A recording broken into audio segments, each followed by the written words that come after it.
A guerra da Ucrânia já se estende por 4 anos. E homens brasileiros têm se alistado para defender o país do outro lado do mundo, cuja cultura ou história sequer entende. Ao longo do tempo, muitos desses soldados voltam ao Brasil com sequelas e mostram quão complexos e descartáveis estrangeiros são, defendendo países dos outros. Pessoal, faz um tempo já que eu tenho visto por aí reportagens sobre brasileiros que vão para a Ucrânia e voltam ao Brasil com testemunhos horríveis, às vezes amputados, às vezes com problemas psicológicos graves. Alguns deles fazem alusão ao tratamento que eles recebem na guerra e às promessas mentirosas que são feitas pela Ucrânia. Leva a gente de volta para casa, mano, e aí prepara a gente melhor para outras missões, que ninguém tá preparado para essa missão não, mano. A gente veio, a gente sabe que a gente levantou a mão lá, eu principalmente pelos companheiros, mas a mão não tá abrindo mais aqui, o joelho não responde, só tira a gente daqui. O objetivo desse vídeo aqui é um material didático para mostrar como aparentemente ir para a Ucrânia é uma roubada. A gente vai entrar nessa discussão e a gente vai pegar bem pesado. Nós fizemos uma pesquisa sobre o assunto, pegamos depoimentos e procuramos entender todo esse processo. E olha, pessoal, realmente nós não encontramos lógica em um alistamento numa guerra dessas.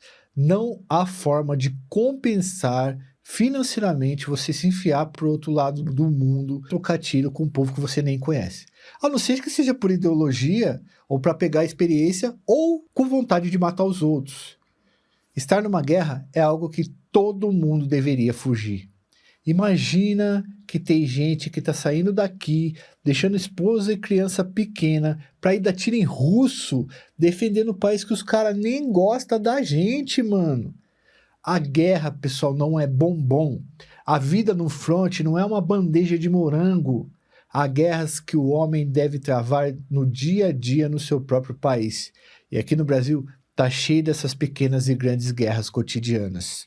Aqui neste momento, vocês verão de modo dissecado como funciona a indústria de recrutamento de brasileiros para a guerra da Ucrânia. Desde influencer pilantra com um canal gigante que nunca pisaria num país em guerra e fica dizendo que o brasileiro que se alista vai ajudar a salvar o mundo do perigoso Putin, ao cidadão que deixa a família aqui na esperança de ganhar uns trocados a mais, passando pelo psicopata que anda milhares de quilômetros para matar gente com fuzil e uma guerra que não tem nada a ver com ele e com seu povo.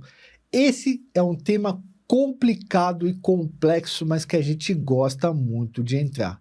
Vocês vão entender aqui todos esses aspectos, eu prometo. Fica aqui com a gente. Fernandão, por favor, roda a vinheta. Fui subir o morro e tomei um tiro, parei no hospital, mas quem morreu foi o bandido. Dentro do meu leito sofri uma emboscada, veio 2 bandidos com uma uzi engatilhada. Hoje eu sou do BOPE, serei o seu sucessor. Eu quero começar com vocês esse vídeo trazendo uma informação coletada pela DW Brasil. Esse é um gráfico que nós fizemos a partir de uma tabela apresentada por essa agência de notícias, né? Ela é alemã, mas ela atua no Brasil. A Colômbia é o país estrangeiro que mais perde pessoas no fronte ucraniano, são 740. Depois os Estados Unidos, com 124, e aí o Brasil é o terceiro país que mais perde pessoas, cidadãos ali na guerra da Ucrânia com 103. Aí a gente tem a Geórgia com 101, a Bielorrússia com 79 e a Rússia com 61. A Rússia é considerada estrangeira porque são russos que vão lutar pela Ucrânia. Veja bem, no caso dos colombianos serem os primeiros, a forma de recrutamento lá é igualzinha à usada no Brasil, uma pá de promessa. Mas a Colômbia tem menos poder econômico e menos expressão política internacional. Então, os seus soldados são enviados para ser bucha de canhão com mais frequência, porque não tem um impacto político internacional, coisa que não dá para fazer com o brasileiro ou com o norte-americano. Inclusive, vamos falar sobre o norte-americano. Os norte-americanos que estão lá são de bases americanas da localidade ou são mesmo do exército norte-americano que o Donald Trump envia como forma de auxílio e ajuda para o Zelensky e para a Ucrânia. Então, os caras que saem mesmo, estão aqui carpinando mato, ou sei lá, trabalhando de qualquer coisa que seja, e vão para lá pela vontade deles, é o Brasil e a Colômbia ali entre os 3 primeiros. Tendo esses dados em vista, vamos para a história. Nós sentimos a necessidade de explicar a história da guerra da Ucrânia com a Rússia.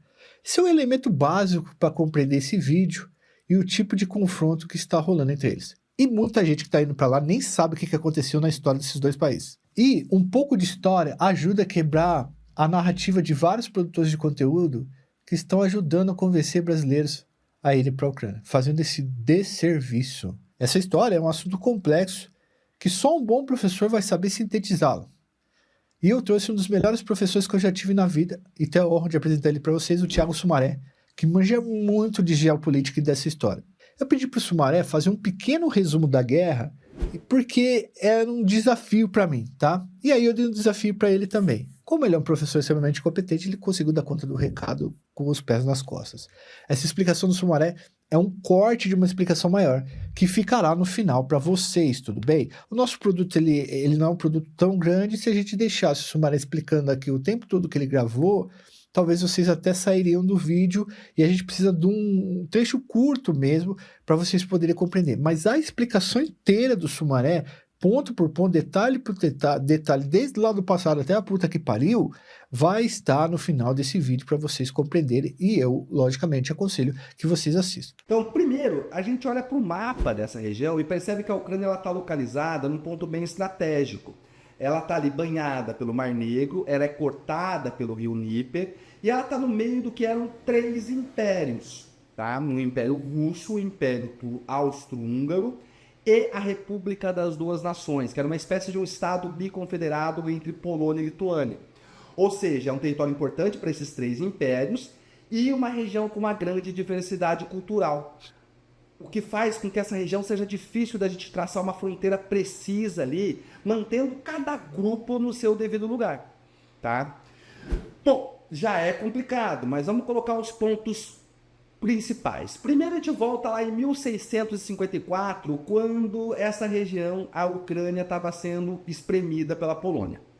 O líder da região, o líder cossaco, vira e fala, tem uma ideia brilhante, vou pedir ajuda para a Rússia.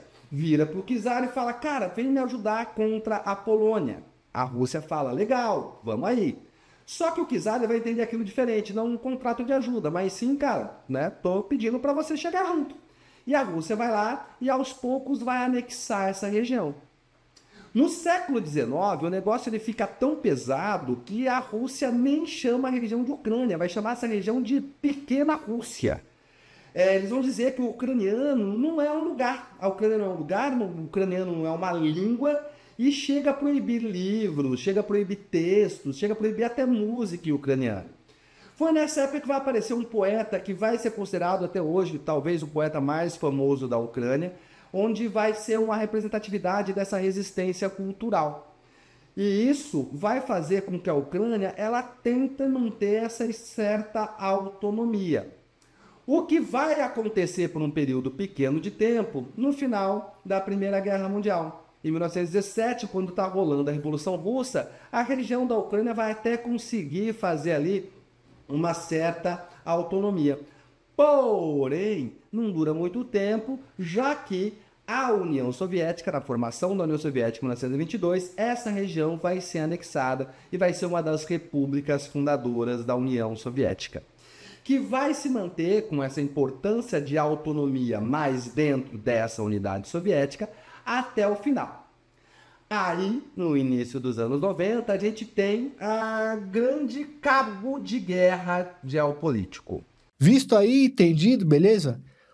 Bom, vamos lá. Segundo o Itamaraty, pelo menos 100 brasileiros estavam alocados na Ucrânia até o fim do ano passado. Não há dados oficiais sobre o número exato neste momento. Segundo os últimos dados apresentados, 35 brasileiros morreram na guerra da Ucrânia e 92 estão desaparecidos. Números que contradizem aqueles dados apresentados pela DW lá no começo, que nós pegamos para vocês e mostramos através de um gráfico. Vocês viram lá como é que tem uma contradição? Daqui a pouco a gente vai falar, porque esse número de desaparecidos ele é bem controverso. Geralmente, a Ucrânia tem escondido mortes de estrangeiros para não precisar pagar a indenização. Depois, como eu falei para você, nós vamos detalhar isso aí bonitinho.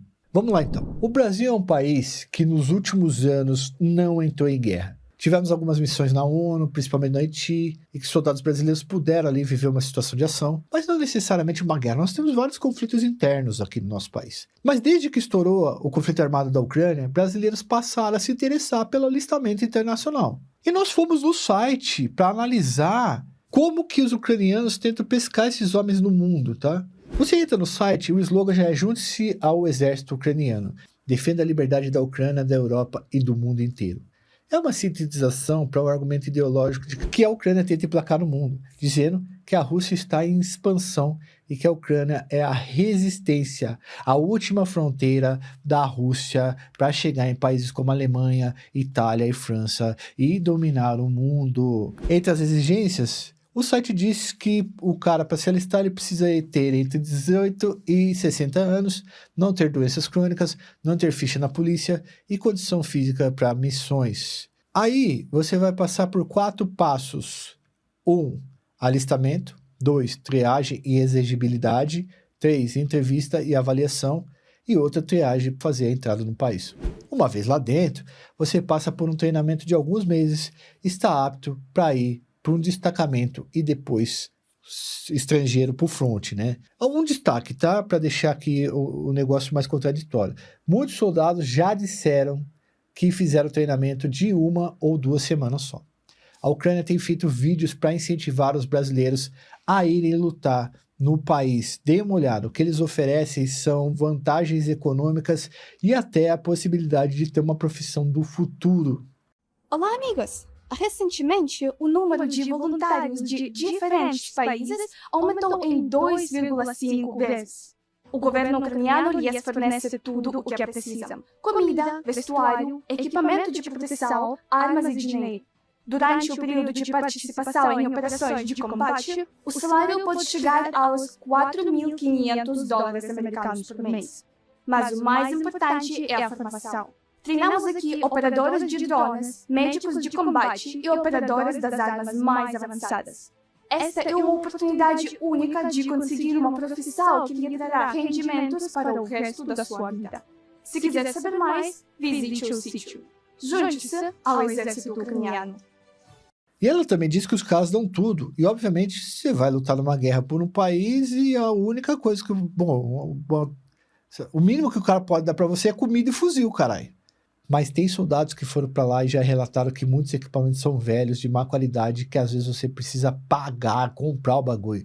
Outra coisa é esse negócio de $4.500 aí, que na cotação de hoje valeria aí uns 25 conto. Só que perceba, ela fala até 4.500 em operações. Ou seja, você recebe um líquido ali de R$5.000 e o resto do dinheiro é bônus se você participar de operações. E brasileiros já disseram que eles são levados em operações e colocados como bucha de canhão, que dificilmente você sai vivo. Se você não participar das operações suicidas, você não recebe a mais. É uma forma de obrigar o cara a ir. E é muito difícil chegar a esses 4.500 por mês. Não tem como ficar rico na guerra, pessoal, porque o soldo mesmo é 5 conto. Muitos soldados que voltaram ao Brasil disseram que para receber um bom dinheiro mesmo, você precisa ir em missões de altíssimo risco. Dá mais grana, mas também a chance de voltar com vida é bem menor. Dinheiro de verdade é só morrendo, porque o seguro é alto. Mas há denúncias de que a Ucrânia não reconhece sua morte para não pagar o seguro. Calma que a gente vai desenvolver isso melhor mais tarde. Mas, a partir desse momento, a gente vai começar a trazer alguns depoimentos aqui mais profundos para conseguir compreender o que esses caras dizem, não que a gente esteja falando ou inventando aqui. Olha o que o irmão de um soldado brasileiro falou em entrevista para RT Brasil. Obrigado, RT, pelo fornecimento aí do material. Parece que eles são mandados lá para morrer mesmo. Vai lá, vai morrer e tal. E aí é isso, né? Eles são mandados sem identificação militar também, porque você tem o governo ucraniano recebendo apoio e recebendo dinheiro para poder financiar o lado da guerra deles.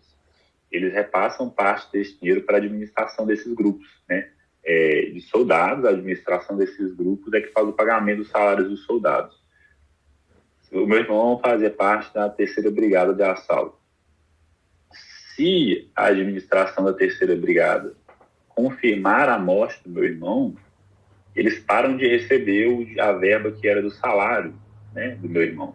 Então, existe um interesse por parte deles de não notificar, de não confirmar a baixa do meu irmão, porque senão eles param de receber. Então, eles querem que meu irmão siga desaparecido para continuar recebendo dinheiro, a verba que viria para o salário dele. Então, a partir disso, eu entendo que receber a notícia do falecimento do seu irmão não foi uma coisa que veio oficialmente da Ucrânia. Como vocês ficaram sabendo? Então, existe o que a gente chama ali de contato seguro, né? Então, quando ele vai para uma missão, ele deixou o telefone dele com um colega que só ligaria nesse caso, né, em caso de morte, para avisar a família. Né? Esse colega dele, inclusive, ficou responsável por avisar 3 famílias. Né? A do meu irmão, a do Gustavo Lemos, o brasileiro que morou com ele.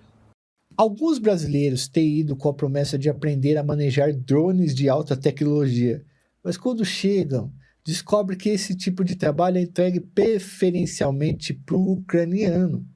Aí que tá a fita, pessoal, pensa comigo. É melhor você ficar a 30 km de distância controlando um drone como se fosse um videogame, um Call of Duty, do que ir por front, trocar tiro e pegar infecção no pé. Aí, o brasileiro que é enviado para esse perrengue, enquanto o ucraniano fica com o trabalho do drone, vocês estão entendendo?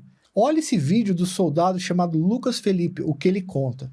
Eu vim para a Ucrânia como voluntário, com a promessa de trabalhar com tecnologia militar, principalmente na área de drones. Essa sempre foi a minha intenção, ajudar, mas de forma técnica. Mas desde que cheguei aqui, tudo mudou. Eles estão me empurrando aos poucos para funções de infantaria e agora me mandaram para Kharkiv, uma região de intenso combate militar. Disseram que é treinamento, mas eu não acredito mais nisso. Eles estão colocando uma arma na minha mão e me levando para uma zona de guerra sem meu consentimento. Isso nunca foi o combinado. Eu me sinto literalmente enganado. Além de tudo isso, há relatos de brasileiros que sofrem preconceitos no fronte. Outra situação é que os russos são muito mais violentos quando capturam estrangeiros. Também vamos desenvolver isso mais para frente. Porque veja, pessoal, o cara que é ucraniano, ele não tem outra alternativa a não ser ir para a guerra e pegar em armas. O russo também. Os caras fazem malvadeza, mas entendem que é do jogo. A fita é que o brasileiro tá saindo de longe para ir dar tiro em russo. Quando os caras pegam, filho, nasce o chicote estrala na marvadeza. Vamos voltar pro lance do seguro que a gente falou lá atrás, que eu acho importante botar nesse momento. Esse seguro da guerra é pago pelo governo ucraniano e gira em torno de 1 milhão a 900 mil, ou 900 mil a 1 milhão, partindo de baixo para cima. Porém, ele é pago em parcelas a perder de vista. Só que o governo ucraniano dá um jeito de não pagar essa porra. Ele simplesmente coloca no papel que o soldado brasileiro morto está desaparecido e enfia um monte de burocracia no meio. E às vezes a família, na maioria das vezes a família pobre do soldado não tem dinheiro para entrar com um advogado que manche de direito internacional e vá atrás dessa indenização. Quando é dado como morto esse cara, nas raríssimas vezes que isso acontece, a família não consegue receber, pessoal. Esse é o fato. É o caso da família de Jefferson de Paula da Silva de Curitiba, que foi para a Ucrânia e deixou 2 filhas no Brasil, uma de 4 e uma de 9 anos. A família está lutando para tentar receber o dinheiro que vai ser pago quando a Ucrânia achar melhor. Oi, mãe, tudo bem? Oi, mana. Ó, cabelo, pintei o cabelo. Aqui tá tudo bem. Tô arrumando minhas coisas, arrumando meus equipamentos. Aqui tá tudo bem. Tá tudo organizado aqui, ó. E é isso. Tá bom? Tô bem? Quando puder, manda mensagem, tá bem?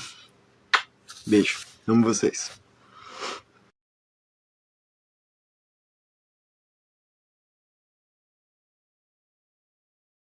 Os custos do traslado do corpo e uma série de outras coisas são descontadas desse seguro. Você sabe quanto custa trazer um corpo de lá da Ucrânia para cá? É muito mais caro do que os caras levam gente daqui para lá vivo para dar tiro nos outros. Aproveitando o caso do Jefferson, vamos parar de falar no geral aqui e começar a falar em nome, tentando chegar mais próximo, mais íntimo, pessoalizar os brasileiros que foram lá e ter algumas histórias bem tristes. Mas antes dessa história triste, deixa eu contar uma história triste para vocês, que depois ela vai ficar feliz, dependendo do que acontecer aqui. Nós estamos passando por algumas dificuldades no nosso canal.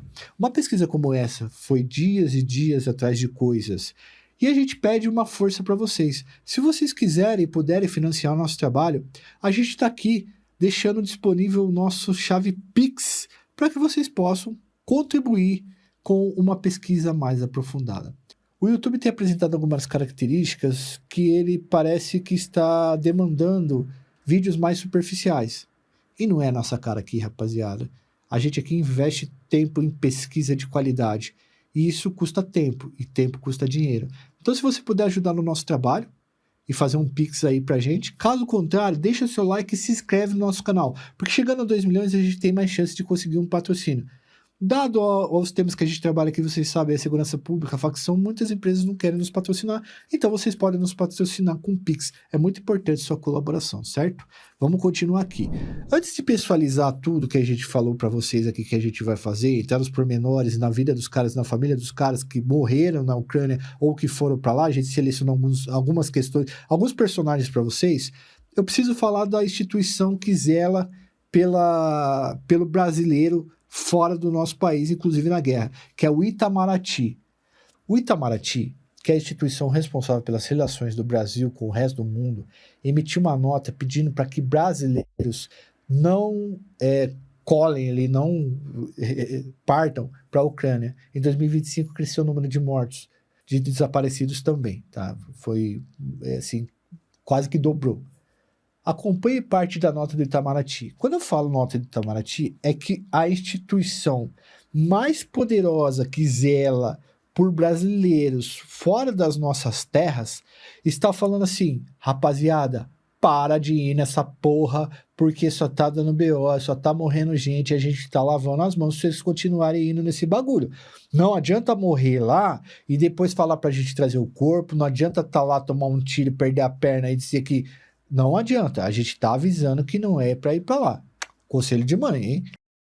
O Ministério das Relações Exteriores alerta para os riscos, inclusive de posterior persecução legal, relacionados ao alistamento voluntário de cidadãos brasileiros em forças armadas estrangeiras, no contexto de conflitos internacionais. Tem sido registrado um aumento no número de brasileiros que perdem suas vidas nesses conflitos. Também há relatos de cidadãos brasileiros que, após o alistamento, enfrentam sérias dificuldades ao tentar interromper sua participação nos exércitos combatentes. Nessas situações, a assistência consular pode ser severamente limitada devido aos termos dos contratos assinados entre os brasileiros alistados e as forças armadas de outros países. Além disso, não existe obrigatoriedade por parte do poder público de pagar passagens ou custear o retorno ao Brasil de cidadãos que estejam no exterior.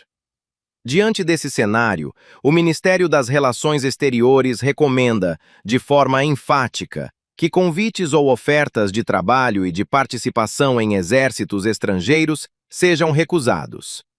Brasileiros alistados em forças estrangeiras também poderão estar sujeitos à persecução penal. Essa responsabilização pode ocorrer não apenas perante cortes internacionais, mas também no próprio Brasil.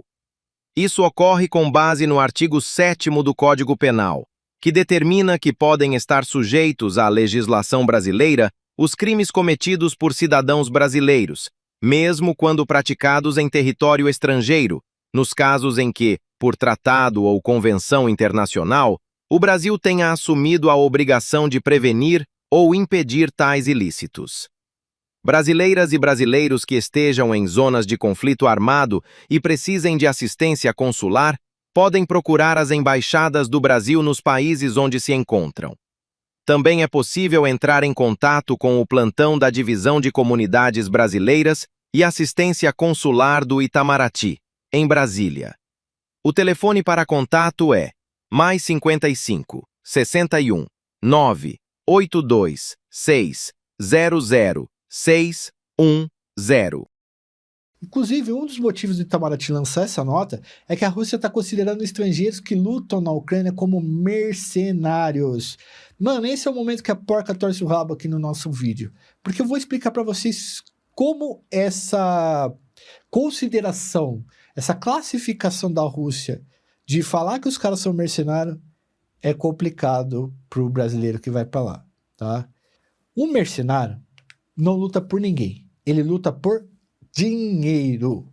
Só que ele perde o direito básico da Convenção de Genebra. A Convenção de Genebra é uma convenção que os países assinaram para você colocar algumas regras na guerra, tá? A guerra não é só matar os outros. E o mercenário, ele perde esse direito de guerra da Convenção de Genebra.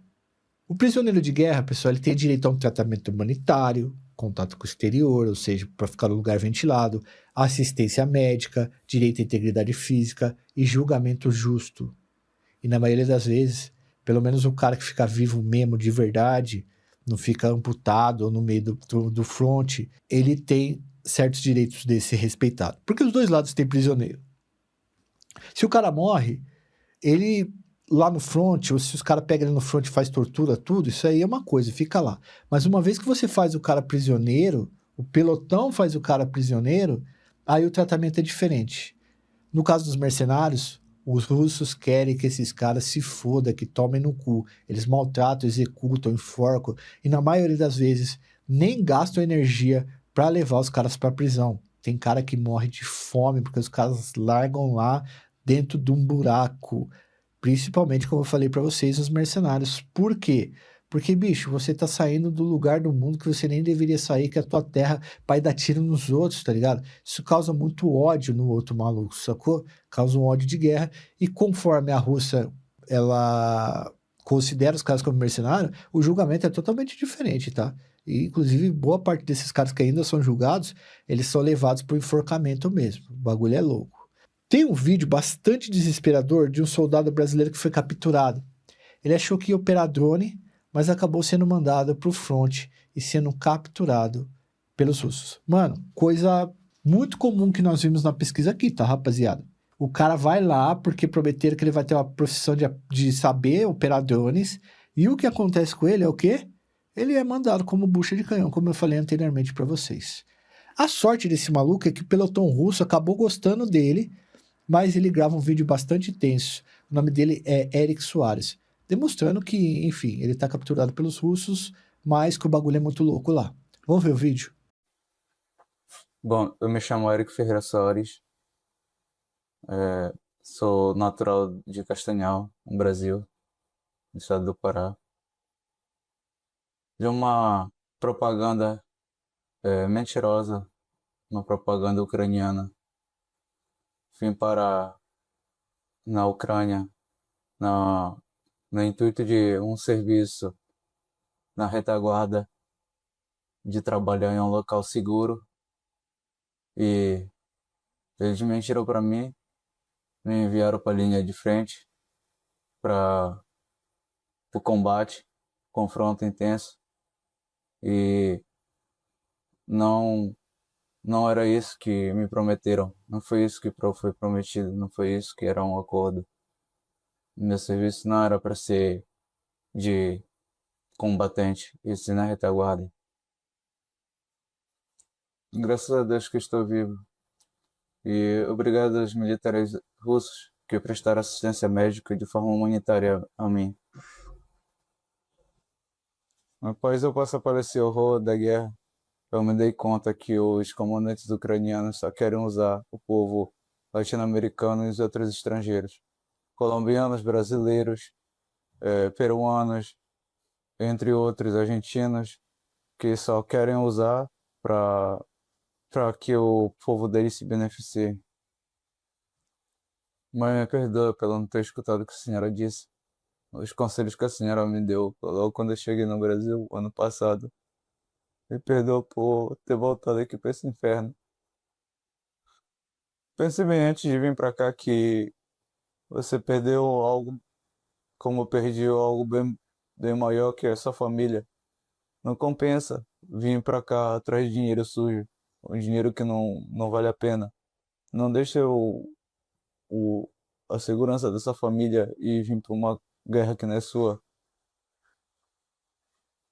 Bom, mano, desculpa por não dar ouvido a maior parte do tempo para a senhora, não escutar seus conselhos e não me meter em algo que não é meu. Desculpa por ter tentado me afastar várias vezes de vocês e não ter um bom vínculo familiar com vocês, senhora. Tô morrendo de saudade da senhora. Quero que a senhora saiba que eu te amo muito e que um dia eu vou estar aí com vocês novamente. Não se preocupa, tô bem. Só me desculpa por não ter dado ouvido à senhora. Fala pro meu avô que eu tô bem. Dá um abraço da vovó também. Fala pra ela que se Deus quiser, um dia eu vou ver vocês novamente. A saudade. Para pessoalizar essas pessoas de uma vez, vamos contar com uma matéria excelente, muito bem feita pela jornalista do IG, Beatriz Faila, ou Faila. Eu falei com ela pelo Instagram. Obrigado, Beatriz. Ela liberou o uso da matéria pra gente. O trabalho dela é impressionante em detalhes, muito bem redigido. Dá para sentir o cheiro do sangue e a saudade da família. Vamos lá. Um dos mortos, Jackson Aurélio Lourenço Rosário, da cidade de Cáceres, no Mato Grosso do Sul. Esse cara serviu 4 anos no Exército Brasileiro e tinha um fascínio por militarismo. Ele foi para a Ucrânia, chegou no dia 9 de junho de 2025 e morreu em meados de julho. Ele não durou 1 mês e meio no front. Ele ficou preso próximo das linhas inimigas, onde brasileiros são colocados, e relatou dias antes da morte que estava bebendo a própria urina. Tinha medo da fome e do frio. A Ucrânia confirmou que ele está desaparecido e não dá para resgatar o corpo em caso de morte. O irmão de um soldado que foi para a guerra e morreu disse a seguinte coisa para Beatriz, tá? Abre aspas. Ele recebeu treinamentos, mas eram muito básicos, muito aquém do que era necessário para enfrentar uma guerra desse nível. Além disso, não cumpriram com o salário. Na propaganda, dizem que os soldados vão receber, mas, na prática, o pagamento só ocorre pelos dias e horas e que o combatente está na linha de frente. Fecha aspas. Tá vendo como não é as maravilhas que estão lá no site? Inclusive, outra sacanagem que a gente identificou é... Tem alguns casos que a gente falou aqui que a gente acabou não abordando. Muitas vezes o cara é declarado desaparecido porque a Ucrânia não quer passar o salário dele para a família. Então, se o cara é morto, o contrato de salário até o final do ano é passado para a família. Mas desaparecido não. Mais um caso aqui. Gustavo Lemos, de 31 anos, natural de Rubiné, no interior de São Paulo. Ele foi para a guerra, deixando na família a filha de 5 anos de idade. Ele ficou 3 meses em treinamento. Enquanto isso, não recebeu 1 centavo de salário. Ele precisou pedir ajuda financeira para a mãe já lá na Ucrânia, tá ligado? Você vai lá trocar tiro, ajudar os caras, você tem que pedir dinheiro para sua mãe aqui, bicho. Olha só que loucura. Em poucos dias de batalha, ele foi considerado desaparecido. Nós entendemos por essas pesquisas que esses homens têm ido para a guerra impulsionados por algumas motivações. Nós vamos listar 4 para vocês aqui. Primeiro, vontade de viver uma guerra e literalmente matar pessoas. E alguns deles psicopatas mesmo. 2, paixão por militarismo e quando não tiver a oportunidade de se efetivar nas Forças Armadas Brasileiras. 3, pelo dinheiro prometido pelos ucranianos e possibilidade de salário, bônus e pilhagem. 4, e esse 4 para mim é o mais absurdo, por ideologia. Isso mesmo, há influencers no Brasil que pregam que a guerra da Ucrânia é a última fronteira para o Putin dominar o mundo e que todos devem combater o mal da Rússia.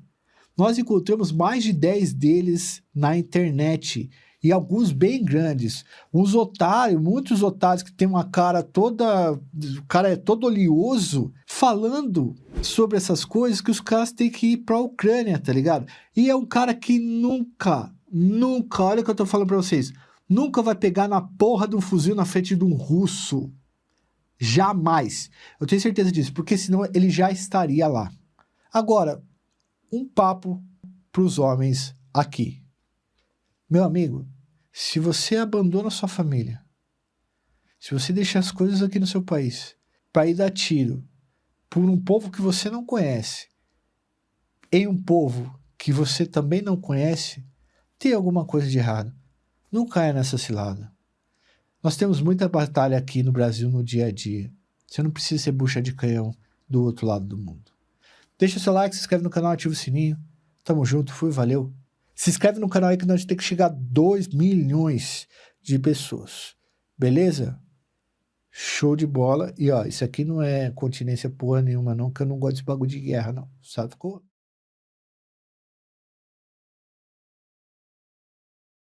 Fala pessoal, beleza? Então, o Joel me chamou para falar para vocês um pouquinho sobre a origem do conflito entre Rússia e Ucrânia, que é algo super simples, afinal tem só uns 400 anos de história.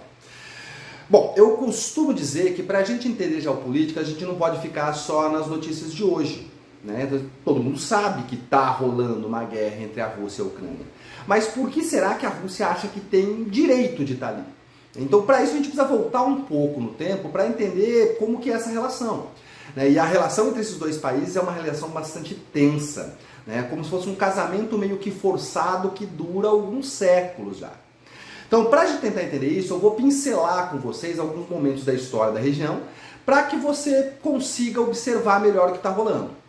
Então, primeiro, a gente olha para o mapa dessa região e percebe que a Ucrânia está localizada num ponto bem estratégico. Ela está ali banhada pelo Mar Negro, ela é cortada pelo rio Dnieper e ela está no meio do que eram 3 impérios, tá? O Império Russo, o Império Austro-Húngaro e a República das Duas Nações, que era uma espécie de um estado biconfederado entre Polônia e Lituânia. Ou seja, é um território importante para esses 3 impérios e uma região com uma grande diversidade cultural. O que faz com que essa região seja difícil da gente traçar uma fronteira precisa ali, mantendo cada grupo no seu devido lugar, tá? Bom, já é complicado, mas vamos colocar os pontos principais. Primeiro a gente volta lá em 1654, quando essa região, a Ucrânia, estava sendo espremida pela Polônia. O líder da região, o líder cossaco, vira e fala, tem uma ideia brilhante, vou pedir ajuda para a Rússia. Vira para o czar e fala, cara, vem me ajudar contra a Polônia. A Rússia fala, legal, vamos aí. Só que o czar vai entender aquilo diferente, não um contrato de ajuda, mas sim, cara, né, tô pedindo para você chegar junto. E a Rússia vai lá e aos poucos vai anexar essa região. No século XIX, o negócio ele fica tão pesado que a Rússia nem chama a região de Ucrânia, vai chamar essa região de Pequena Rússia. Eles vão dizer que o ucraniano não é um lugar, a Ucrânia não é um lugar, o ucraniano não é uma língua e chega a proibir livros, chega a proibir textos, chega a proibir até música em ucraniano. Foi nessa época que vai aparecer um poeta que vai ser considerado até hoje, talvez o poeta mais famoso da Ucrânia, onde vai ser uma representatividade dessa resistência cultural. E isso vai fazer com que a Ucrânia ela tente manter essa certa autonomia. O que vai acontecer por um período pequeno de tempo no final da Primeira Guerra Mundial. Em 1917, quando está rolando a Revolução Russa, a região da Ucrânia vai até conseguir fazer ali uma certa autonomia. Porém, não dura muito tempo, já que a União Soviética, na formação da União Soviética em 1922, essa região vai ser anexada e vai ser uma das repúblicas fundadoras da União Soviética, que vai se manter com essa importância de autonomia mais dentro dessa unidade soviética até o final. Aí, no início dos anos 90, a gente tem a grande cabo de guerra geopolítico. Bom, no início dos anos 90 vai ter 2 grandes mudanças aí no cenário geopolítico europeu. Primeiro, o fim da própria União Soviética e depois a formação da União Europeia. Isso vai fazer que a Ucrânia, que está ali meio no meio dos dois, já que ela se tornou independente com o fim da União Soviética, fique aí meio que dividida por meio que um muro invisível. De um lado, a galera que é pró-União Europeia, que queria proximidade com esse novo bloco, distância de Moscou, da antiga União Soviética. E do outro lado, lá no leste, mais perto da Rússia, a galera que fala russo e tem laços com esse vizinho. Para esse grupo, a Rússia é um parceiro ideal. Então os políticos ucranianos vão se aproveitar bastante disso e vão ficar aí numa divisão, num equilíbrio bastante frágil. Ora, elege um político pró-União Europeia, ora, elege um político pró-Rússia. Isso vai estourar quando, em 2013, um presidente eleito que disse que ia fazer acordos com a União Europeia rompe tudo de última hora e fica do lado da Rússia. Isso gera uma tensão dentro da Ucrânia muito grande, que vai rolar aí uma tensão na praça, manifestações, muito tempo de manifestações, e vai fazer com que esse político fuja, né, para a Rússia. O que, para a Ucrânia, para essa galera pró-União Europeia, vai ser considerado uma vitória, a Rússia não vai ver isso tão bem, porque afinal de contas está perdendo esse grande parceiro, esse grande aliado. Bom, a resposta de Moscou até que foi rápida. E aí já em março de 2014 vai aparecer ali uma galera chamada de os Homenzinhos Verdes, que é como se fosse uma força armada sem nenhuma bandeira, sem independente, podemos dizer assim, que vai tomar a Crimeia. Vai ser feito ali um referendo rápido, vai vencer a Crimeia a ser anexada pela Rússia, e aí paramos por aí. Não, né? Isso vai gerar muita tensão externa, muitos lugares vão questionar este referendo, dizendo que foi forjado, porém para a Rússia está tudo certo, a Crimeia é russa. Essa tensão vai aumentar, até que em 2022 começa o que a gente está falando agora, que é essa guerra atual. Né? Então cerca de 200 mil soldados russos vão lá para a fronteira, vão ficar ali na fronteira por um tempo, até rolou um referendo, né, onde a Rússia vence e anexa a Crimeia. Muita gente reclamou, mas segue o jogo. Oficialmente a Crimeia faz parte da Rússia. Aí a gente chega em fevereiro de 2022, que é a tensão que nós estamos vivendo agora. A Rússia manda ali 200 mil soldados para a fronteira, bombas caem em Kiev, e o plano era para ser aí uma espécie de guerra relâmpago, ou seja, derrubar o governo em menos de 3 dias e resolver a situação. Só que isso não acontece, o presidente Zelensky não foge, ele aparece na rua e diz: nós estamos aqui. A resistência ucraniana começa contra a Rússia. O que era para ser uma operação rápida vira aí talvez a maior guerra desde a Segunda Guerra Mundial na Europa.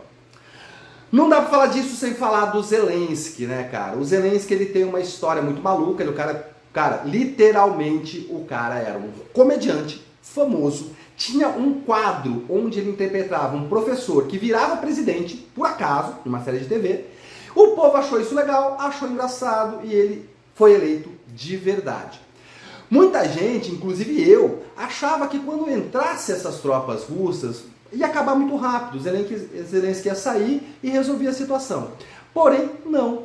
Né? Ele vai manter essa resistência, vai virar para os Estados Unidos e falar uma frase que ficou histórica: eu preciso de munição e não de uma carona. E aí ele usa esse talento dele como comediante nas redes sociais para manter a moral do país alto. Querendo ou não, o Zelensky vira um símbolo de resistência na Ucrânia e diz que não vai se entregar sem luta. E aí, para aumentar a complicação, não tem como não falar do Trump, cara. Essa onda de incerteza ela aumenta porque nós temos o presidente dos Estados Unidos que sempre teve uma relação complicada com a Ucrânia. Já no primeiro mandato, o Trump disse que tinha uma política de defender a América primeiro, questionando quantidade de dinheiro que ia para Kiev, para a guerra na Ucrânia. E ao longo do tempo que ele ficou fora do governo, ele sempre disse que resolveria a guerra em 24 horas, se ele fosse presidente. Bateu nessa tecla de que a União Europeia deveria pagar pela própria segurança. E aí ele volta à presidência no ano passado. E aí o jogo muda. Ele é o presidente. O que vai ser feito? E a pergunta que a gente faz é: os Estados Unidos continua sendo escudo da Ucrânia? Vai forçar um acordo de paz que pode custar territórios ucranianos para os próprios Estados Unidos ou para outros parceiros aliados? Isso dá uma pressão para o próprio Zelensky. Isso deixa o Putin meio que esperando para ver, né, o que vai ser esse cenário aí do mundo ocidental. Cara, no fim das contas, o que a gente vê não é só uma briga por território, cara, é um choque de visões diferentes dentro de um mesmo prisma. E olha que eu nem entrei aqui nos posicionamentos extremamente radicais, não falei aqui da Brigada Azov, do setor direito, do C-14, que tem alguns deles grupos declaradamente neonazistas. Porque aí eu ia ter que ter muito mais tempo e entrar em complicações muito maiores. O importante é que a história ainda está sendo escrita e espero que vocês tenham aí uma pequena visão agora, uma pequena ideia da complexidade dessa situação. A treta não começou agora e não vai acabar de uma forma tão simples, na minha opinião. E para você, Joel, você acha que essa guerra vai ter um fim próximo?